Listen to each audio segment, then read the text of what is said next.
How would you like to 10x the business that you just bought? Hi, I'm Jared Krause, host of the Buying Online Business podcast, and today I'm speaking with Karl Kangur, who is a serial entrepreneur with 14 years of SEO experience. Day to day, he runs sales and marketing for an SEO agency called Smash Digital and their investments arm Smash.vc.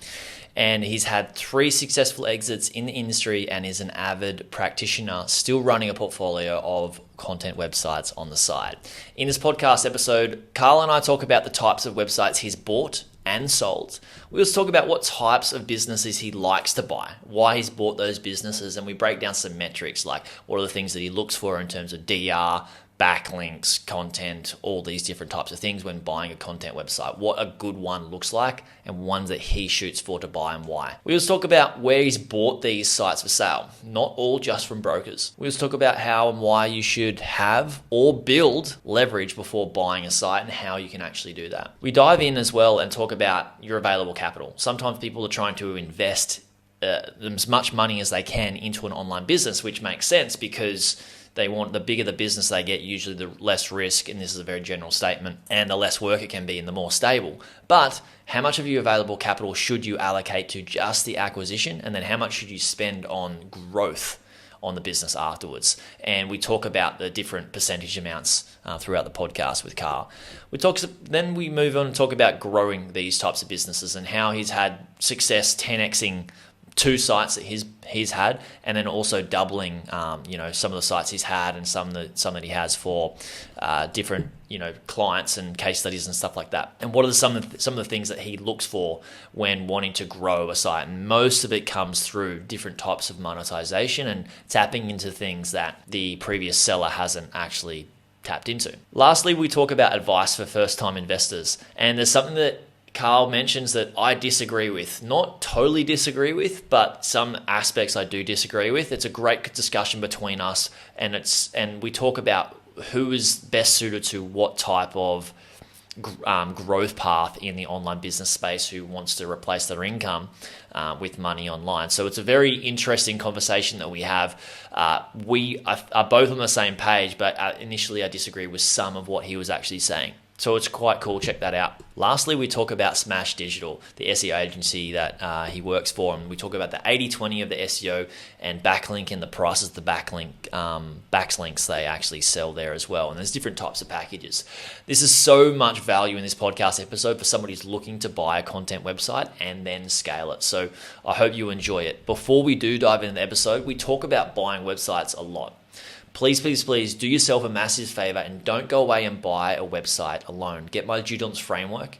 It's what I and my clients have used to go away and help us take the guesswork out of doing due diligence for businesses that we have bought. And it's helped people make hundreds of thousands of dollars and save people hundreds of thousands of dollars. So don't do this alone. Get my framework. Make it a lot easier. You can check that out at buyingonlinebusinesses.com/free resources. Let's go. Do you want to build or grow your content website? Niche website builders have helped hundreds of people to take their content websites from a few $100s per month to over tens of thousands of dollars per month with crafted content creation, buying aged domains, and link building strategies. These strategies have helped people increase their traffic, authority, monthly earnings, and their website valuation too. Head to nichewebsite.builders/BOB/ to get 10% off any link building or 10% more from their content creation services. That's nichewebsite.builders/Bob/. I'll put a link in the description too.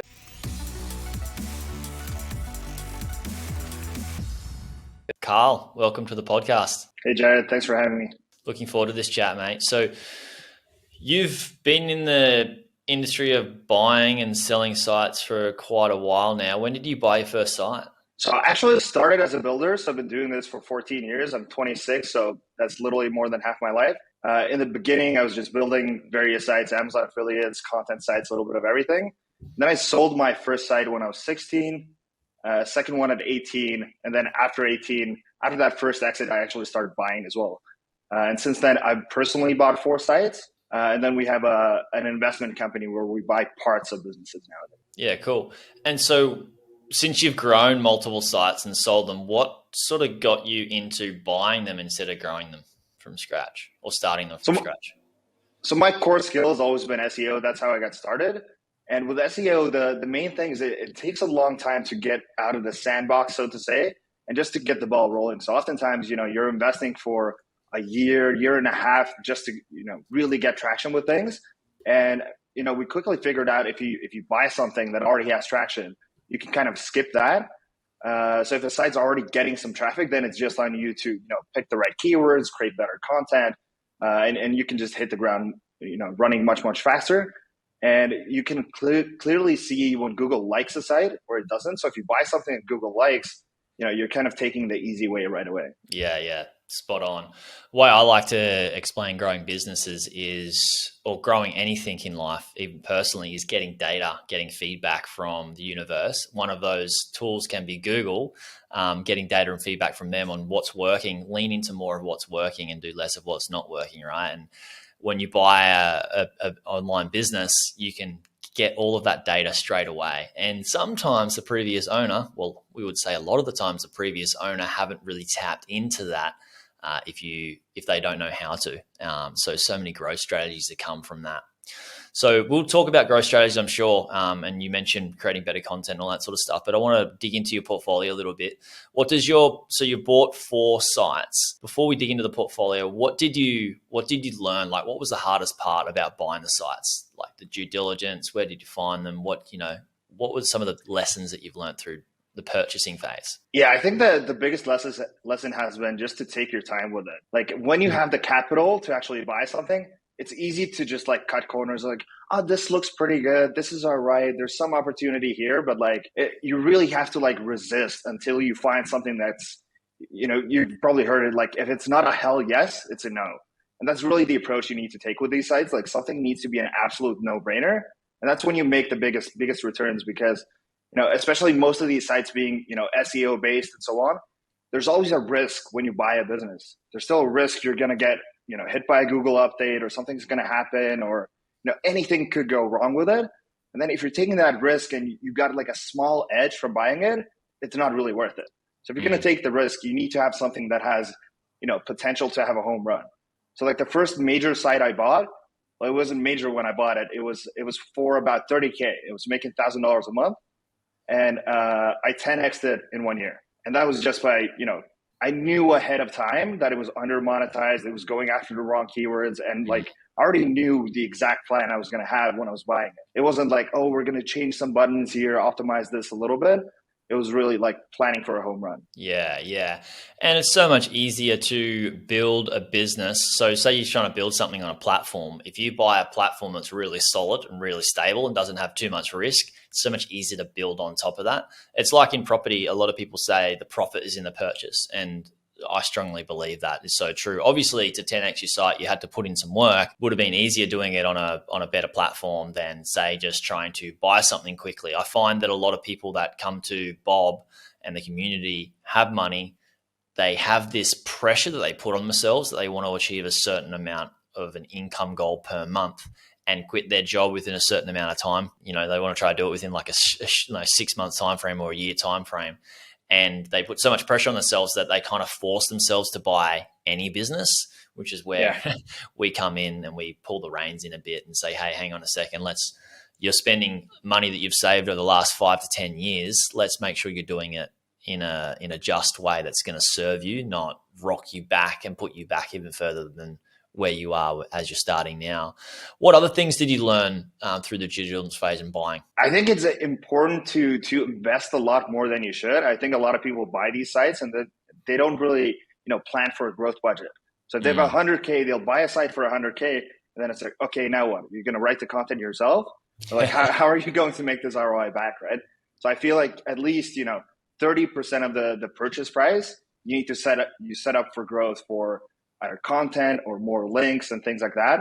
Otherwise, the site's going to be stagnant. And if you leave something stagnant for too long, it's inevitably, going to decline. Because I feel like momentum with online businesses is pretty critical. I totally agree. You want to keep things going and you want to be able to, if your goal is to increase it, you need to have money to invest in it, right? So what are some of the things that you look at when you're looking at buying a content site? What are some of the things that you go, that's like allow you to see that it's a good investment, like pretty quickly? Because I've been asked this question in my group as well. Like, what are some things that I look for? Then when I see a site, I go, yes, this is potentially a great one to buy. It's sort of like you can only really identify it once you've looked at so many sites. What are some of the things that you see that are significantly valuable or good to have in a good site looking to buy one? So I look for three main things. First of all, I want something that's super stable. I don't like sites that go up and down, these massive swings where every Google update, it goes up and then it comes down again, it goes up. Like, I don't like that. There's plenty of boring sites out there that have just been, slow increase or even just flat for a long time. But I feel like those are at least, a safer bet. And that's something that's really important to me. The second thing I look for is for monetization. So if someone doesn't know how to monetize a site, ironically, that first site was the biggest blog on website monetization. And when I bought them, they were making $1,000 a month, but they were experts on display advertising. So they were only running ads on the site. And it was all about, Google AdSense and media.net and like all these ad networks. And like none of those companies paid any good commissions. It was like tiny percentages, but the site had tons of visitors. It had tons of authority on Google. Like, it could have ranked for so much more. So immediately I could jump in and start promoting like some SEO tools. Back then, I think I became an affiliate for Longtail Pro. And I was like, oh, publishers, you want to monetize your site, just publish more content. And I would start getting recurring commissions off different software and so on. And so that was an easy win. And for the current site that I bought a couple of years back, and I've also 10X since then, it was the same approach. It was the biggest social media marketing blog. That means they could promote Buffer, Hootsuite, and that's about it. And like they only talked about social media marketing. But I was like, in my eyes, this site is about everything online marketing, online business. So now I can talk about, pretty much anything, creating an online course, starting a podcast, doing webinars, e-commerce, like you name it. And that just opened up so many more, avenues for monetization that they didn't have before. So that's probably the second thing. Yeah. And it looks like you added in so many more categories, or maybe not many more, but a few more categories and keywords that allowed you to create more content as well, but have it still be relevant within that niche. Is that right? Yeah, I think a lot of people like underestimate what relevance is. So, they thought it's about social media marketing. In reality, it was everything online business, anything growth, anything I started publishing. Because the site had so many backlinks from being the industry leader. Anything I published in kind of a related industry started ranking just as well. Talking about sort of like leaning into growth strategies, you mentioned two of the sites you bought, you're growing them quite differently to most people. Let's break those down. So let's start with site number one. Actually, let's give them names. Are you open to sharing the names, or would you rather keep them private? Or I'd rather keep them use private. a niche, let's put it in a niche category? Yeah, let's say the first one, let's say it was website monetization. Yep. And with that, the growth strategy was just expanding beyond what they were talking about. Like the site didn't really grow in traffic that much, maybe a little bit for publishing, new articles, but it wasn't that much growth. It was more about changing the monetization and just finding something, more profitable. Like imagine if you seek out to buy someone's like hobby chess site. They talk about chess, but it's a DR60 site, tons of traffic. They've got some ads on it, and you're like, wait. But I can also talk about, different board games. I can do affiliate with that. Maybe there's some kind of, membership site for learning chess that's $99 a month. Maybe they have an affiliate program. They're not promoting that. So, looking for wins like that. Then with the second one, well, kind of going back a little bit, I mentioned there are three things I look for. The third thing I look for is the site has to have a lot of authority. If anything's DR60 plus, it's probably a good site to buy, because a lot of the sites I personally like to buy or tend to buy are from the founder. It's not from these groups. They're not from other site flippers. I want a site built by someone who's passionate about the industry. And that means they're probably not online marketing experts. They're not monetization experts. They're probably doing a lot of these things wrong. So maybe they have one or two categories that are doing really well in terms of income, and they've never really doubled down on that one category. So I'll just jump in and double down and cover everything in that one topic. Yeah, got ya. Yeah, it's a good point. People that are actually passionate about the work they're doing and they're not digital marketing experts, you can come in with your digital marketing experience, and that's leverage in itself. And that's what we should be looking for when we're buying a business, finding leverage in something that we can add to it. Basically coming back to your second step. But that was the first site. So say that's in like monetization, and was it monetization, the niche? Yeah, website, like display advertising and things display like that. ads. Yeah. And then so for the second one, what's the second one you go in the second one, other than, you just looking for partnerships with the first one? The second major one was about social media marketing initially, and then I pivoted into everything online marketing. So again, because the site was so authoritative, it was the industry leader, I just started writing about webinars, webinar hosting, podcast hosting, like all these different tools. Okay. And a lot of these are recurring revenue, and things like Amazon as well. So if I can get them, before it was $1,000 a month off display ads. Well, now if I promote one tool where the average, customer is $100 a month, I get 30% commissions. This starts compounding really, really fast. Mm-hmm. So similar thing, just kind of abusing the site's authority to cover, more profitable things. So I think, you really need to figure out what is the best way to kind of monetize. And then you want to find these hobby sites in the same industry that are not run by professionals, and then kind of loosely tie that back, So if someone has a personal blog about, Amazon FBA, and they're only teaching how to do it, but they don't have a course, they don't promote any courses, they don't promote any tools, they're just kind of sharing their journey or something, like that would be a perfect example. And so to find these sites, where are you looking for these? These last 4 that you've bought, where did you find them? I've gotten 2 off just private, like network, just meeting people at conferences. Oh, I've got this site. I'm cool. Cool. What is it? How much is it doing? And then, going from there. And then FE International, I bought 2 off there. And then basically just keep an eye on all the marketplaces. But I think most of the best deals you're going to get just by, reaching out to people. So if I decide, I want to be an affiliate for, let's say Jasper, previously Jarvis, which is like an AI content writing tool. They've got a great affiliate program. I think it's like 30 or 40%. It's $100 a month, and it's like one of those magic tools. Like it's an easy sell, right? Mm-hmm. So what if I find a site, and I just came up with this before the podcast. I might actually go ahead and do it. Find some site that teaches writing. Teaches, how to write better headlines, how to write essays, how to write short stories, like some kind of like Kindle publishing site or something like that.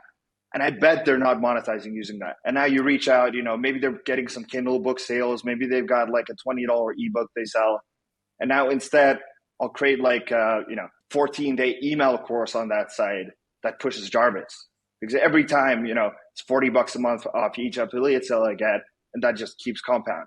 So if I make it a part of their course, that funnel is much better than, selling a book. Yeah. So what you're basically doing is you're finding leverage through monetization, like through Jarvis, before even buying the site. And I want to ask you, it sounds like you're a pretty big fan of the recurring commissions. Is that a strategy that you implement in most of the blogs that you're working with? Yeah. So most of the sites I have are in like digital marketing or that type of niches. And software just makes sense. Like if I get you to sign up for, ConvertKit or MailChimp or something like that, it's very painful to switch like an email marketing platform. Very like sticky. If someone's signed up, they're going to be signed up for 3-4 years. And they're also going to keep upgrading their plan. They start off with 1,000 contacts, then it's 5,000, then it's 20,000. And like, even if I unpublish that post, I'm still going to keep getting those commissions for lifetime. So any kind of, recurring things, I think are the best. Or the other option is like high ticket thing. So if you have a course, most online courses, the expensive ones, $2,000, $3,000, $5,000, they give you a 50% commission. So I just need to get one sale to like make a big difference. Yeah. 1 to 2, 3 sales a month, and you can start getting a couple of grand more a month just from those program sales, right? Exactly. So if we come back to site number one, the website monetization one, it had 100,000 visitors a month. Can I sell them one course for $2,000, just one person? And it's already, doubled the income of the site. Yeah. So looking for like no-brainer opportunities like that. Moving into the SEO agency, when people come to you, or when you first look at a site, what is the first thing that you sort of look at when you audit a blog? Like, say you've just purchased one, what's the first thing that you look at? The first thing is always, identifying what the end goal is. What do you want to rank for? So identifying, 3 to 5 most important keywords, whether it's for a client or for a site we're buying, and then looking at the top 5 versus current, where we are currently, and identifying that gap. What do we need to do to get to number 1? So if I'm buying a site and it's a DR40 and everyone in the top 5 is DR60s, link building is going to be my number 1 bottleneck. If we're more authoritative, then it could be tech issues, better content, like all these other things. So basically just, reverse engineering the first page results, and then working backwards from there. Okay, if it's, a difference of 100 DR50 links, I can figure out in my head how much it would cost to, kind of close that link gap. If I only got 50 posts on the site, but my competitors have 200, okay, 150 articles, 2,500 words each. This is how much it's going to cost me to get to the same point. So always kind of, working back from what's missing, and then mapping out like, okay, if I was number 1, how much money do I think could I make with this? What kind of a difference would it make? And is the cost between the two worth it? Yeah, I like that. And coming back to what you first said, it's like 30% of your budget should go towards reinvesting for growth, right? And because you could go away and identify a couple of those things that you need to invest in, but not have the money right now. You need to save it each month from the business and maybe your personal income to put it into that, right? Like you can't grow as fast as you might want to grow. That's why I only buy basically high authority sites, like DR60 minimum, really good link profile, things like that. And I think most people should do the same thing, because getting better content, you can solve that problem. But the vast majority of people in our community, the number one thing they struggle with is link building. But if you're already, have a super authoritative site, you don't really need to worry about link building. Then it's, okay, how do I keep the content machine always going? So what does a good backlink profile look like to you? I think the easiest way to assess it is just the basic like HS or, domain rating or domain authority.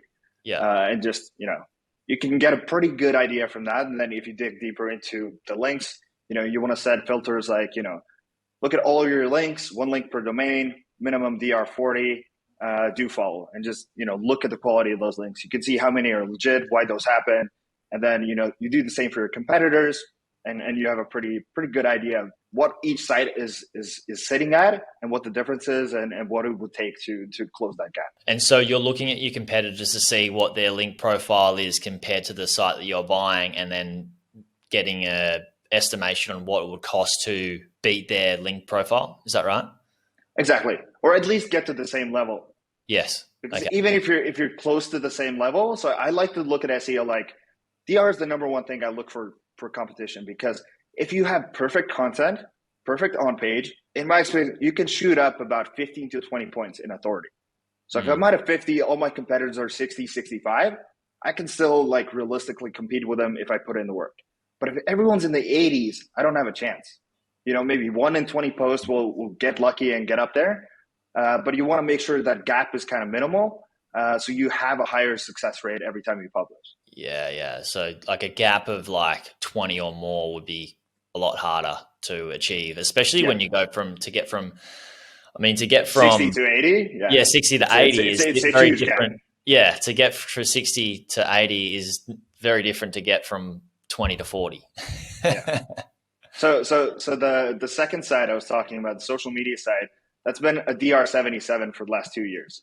Like I'm just stuck there. It's not going anywhere. But I don't need to go any higher. Are you actively doing link building for that as well still? A little bit, yeah. Yeah.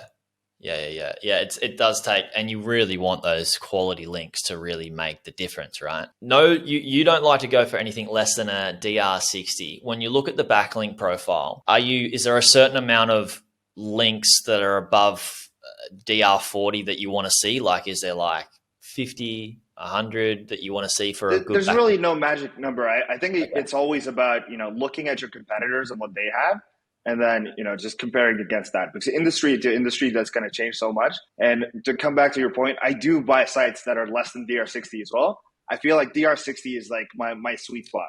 DR60 and above, like, I know I can make things work. But there are strategies for lower authority sites as well. I have one Amazon affiliate site that's currently, I think, a DR35. This is one that I actually started.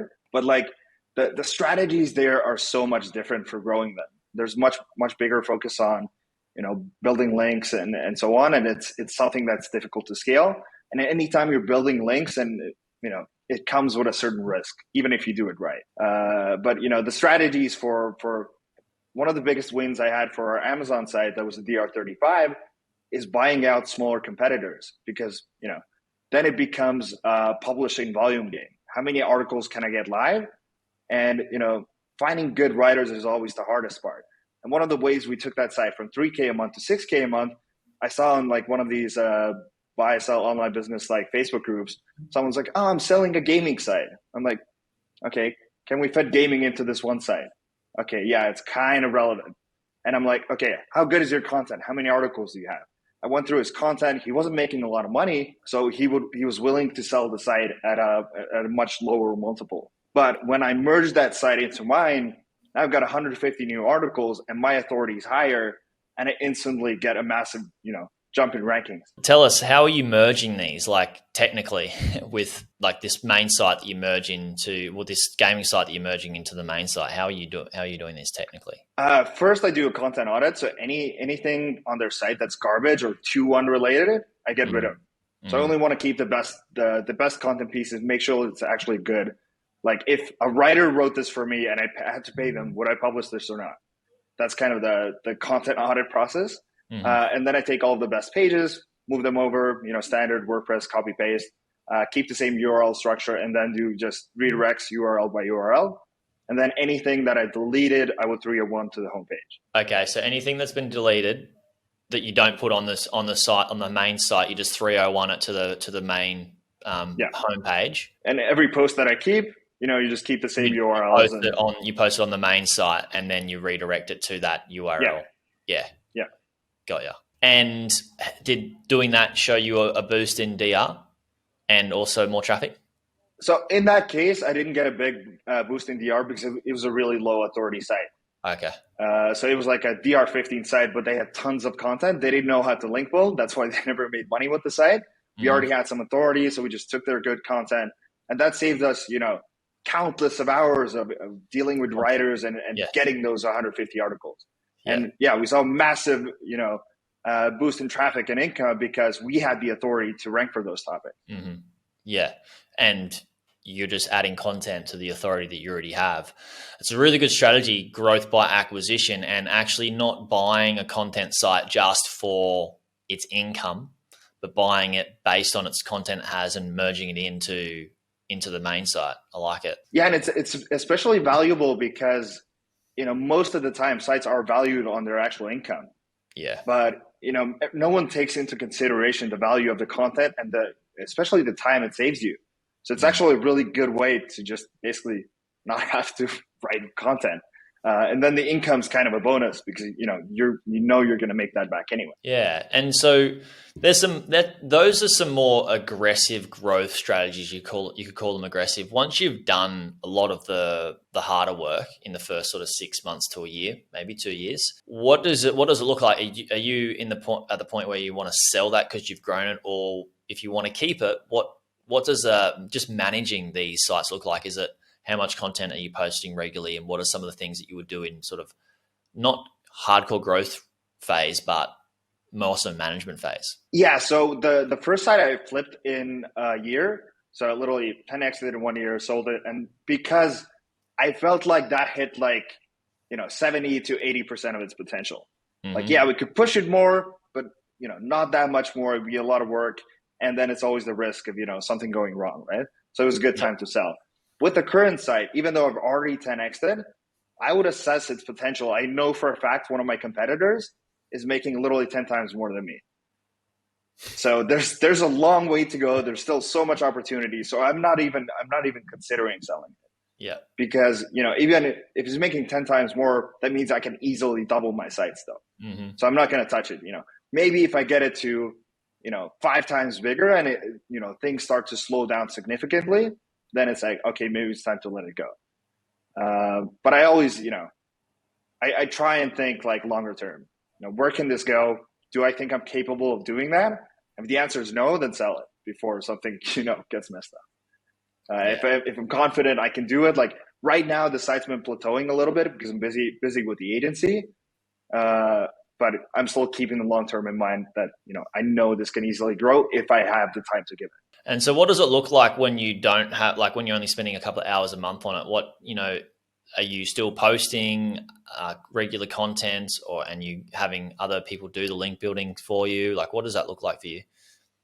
So I use our own SEO agency for the link building. So that's kind of always going. Currently the issue is I have 2 writers, and they're not full-time people. They're kind of freelancers. So it's getting like 1-2 articles a month. But if I was actually full-time on this managing it, I'm actually currently trying to hire 2 content managers whose job will to find 4 or 5 writers each and like push it, right? Yeah. So that's kind of the difference. But there's also times where both of my 2 writers currently were busy, and we didn't publish anything for like 4 or 5 months, and nothing happened to the site, obviously. And that's another benefit of like these more established sites. Like it doesn't just go away. Like no one's going to overtake a DR70 site in a couple months. The hard work's been done. You can leave it for a little bit.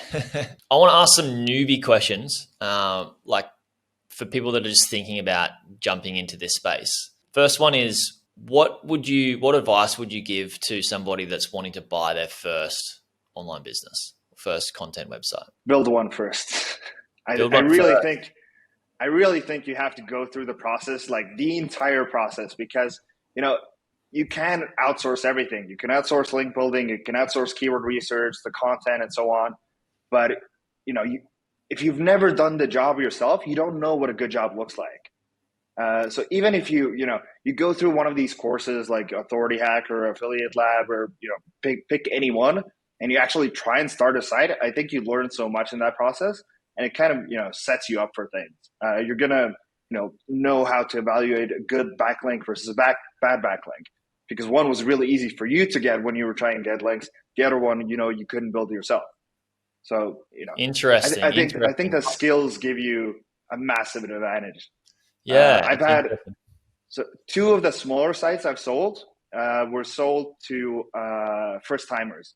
So the first Amazon affiliate site I ever sold, 2 brothers from Canada who had restaurant businesses bought it. And the site was on like a massive upward trajectory as I sold it, and they never did anything with it. They did one redesign 2 years later, which made the site look even worse. But other than that, they basically tanked the site. So like most first-time buyers tend to tank sites, I feel like, at least, as far as I've seen, both from friends selling sites and so on. So I do think like getting some experience actually running a site first, and the various skills involved, I think it's going to save you a lot of money. Interesting. Yeah, I actually don't totally agree with it, but each to their own. Everybody's got their own opinion.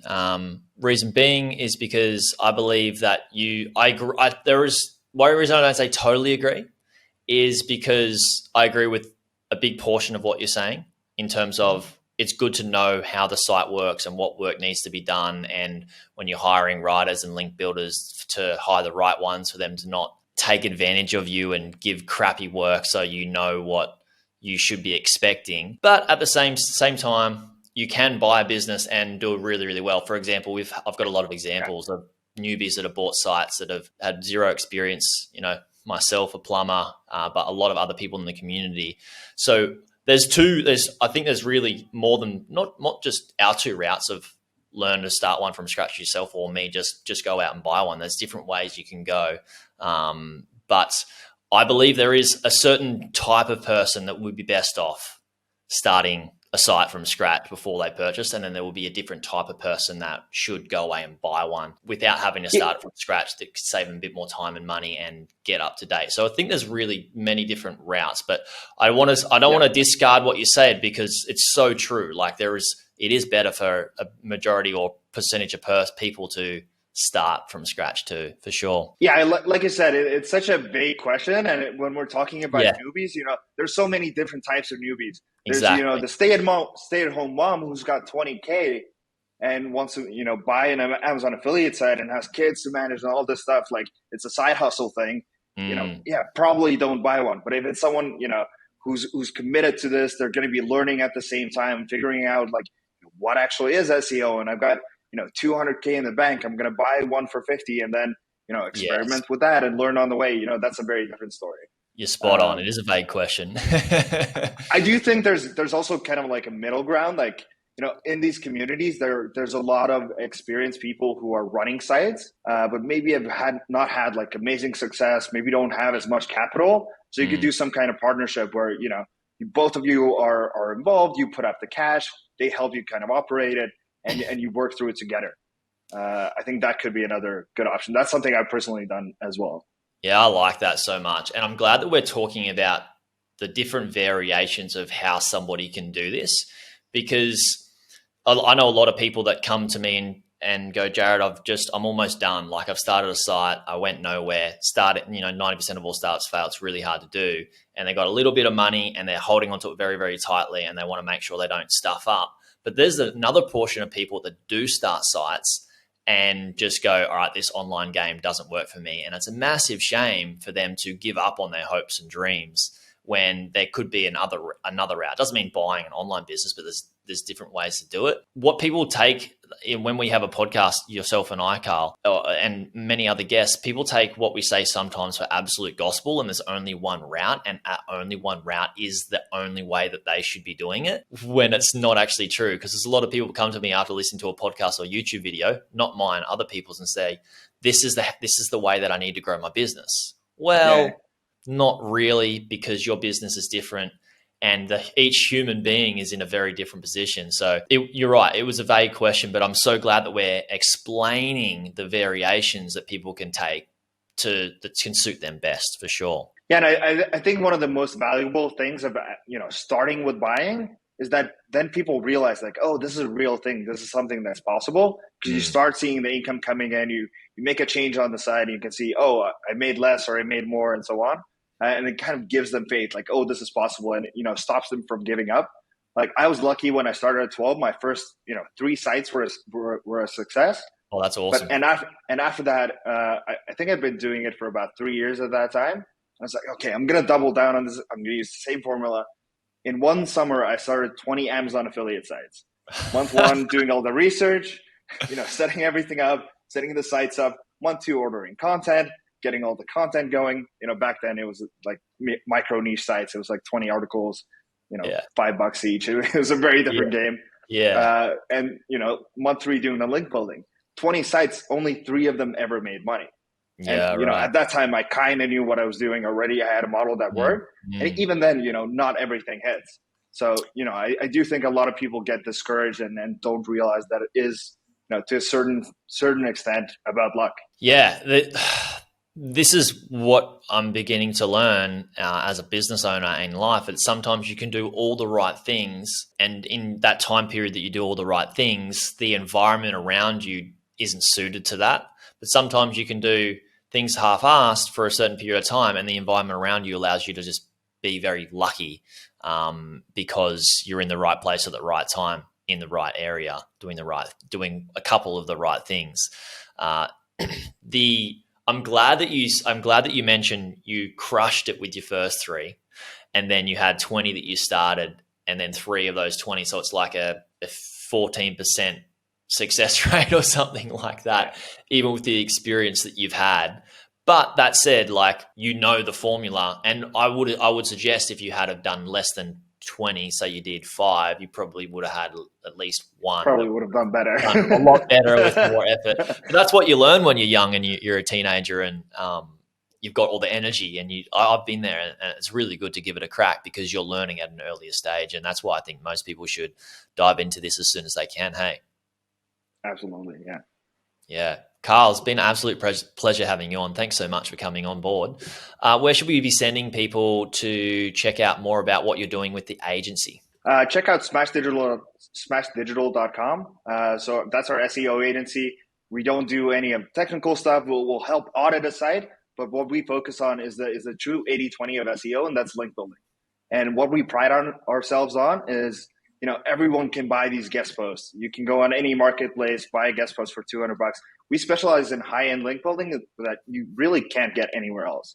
We're talking minimum DR50, like high-end links on legit sites. So if you have a legitimate business that deserves to be featured on some of these bigger sites, you really want to crack out that authority, that's where to go. And if you want to follow me personally, at GrowthKarl on Twitter, not super active, but always there to kind of chat.